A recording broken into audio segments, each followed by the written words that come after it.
有人話人老咗記性唔好，之前乜嘢唔開心都會唔記得。不過原來有啲事唔係隨住時間流逝就可以忘記，反而需要一道通往心靈嘅門。當我哋再次鼓起勇氣行入去，面對生命嘅黑暗，與自己對話，先可以真正放低，重新展開人生嘅新旅程。今次故事嘅主角叫做小玉，佢丈夫因為撞傷腦部而變成植物人。小玉就喺醫院嘅病床前面守護住個丈夫長達4年，而佢丈夫就喺5年前離開咗呢個世界。雖然小玉冇其他嘅屋企人，但係佢身邊呢就有一班好似屋企人嘅教會朋友，時時都陪住佢，幫助佢重新振作，建立新生活。而家佢成日都會喺教會嗰度幫手服務其他嘅老友記。雖然丈夫嘅離開已經過咗咁耐，但係小玉總係沉默寡言，滿有心事咁嘅。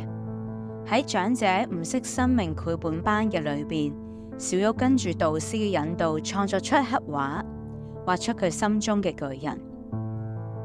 佢喺畫紙上面削滿咗黑色嘅乾粉彩，將原先代表生命美好嘅彩色底色瞬間塗黑晒。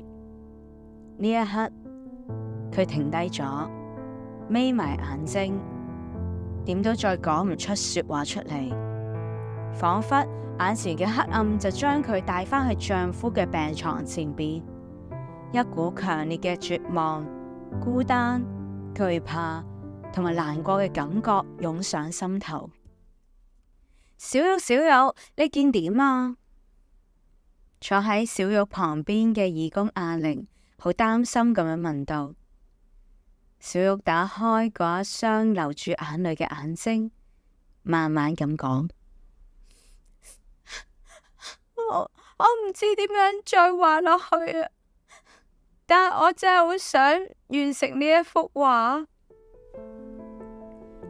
義工阿玲一直耐心陪伴安慰住小玉，並且為佢祈禱。最後喺阿玲嘅幫助同埋鼓勵之下，小玉終於將代表住過去嗰段黑暗歲月嘅病床畫咗出嚟，而抑壓喺小玉心頭多年嘅沉重無力感也因此得到釋放，佢嘅心終於得着醫治啦。而小玉更加喺畫中間畫咗一道彩虹，喺黑暗中綻放出嚟嘅光芒，亦都顯得特別明亮，滿有生命力。嗰日之後，小玉面上面多咗好多笑容，心情亦都輕鬆好多。佢更加勇敢企喺好多人嘅面前，拎住生命繪本講出自己嘅故事。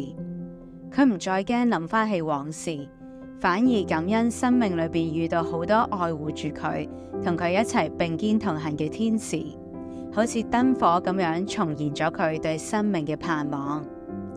今日佢更加成為燃亮別人嘅燈火，以繪本班助教嘅身份陪伴住其他老友記去經歷呢一段奇妙旅程。但願燈火相伴，照亮每一段路。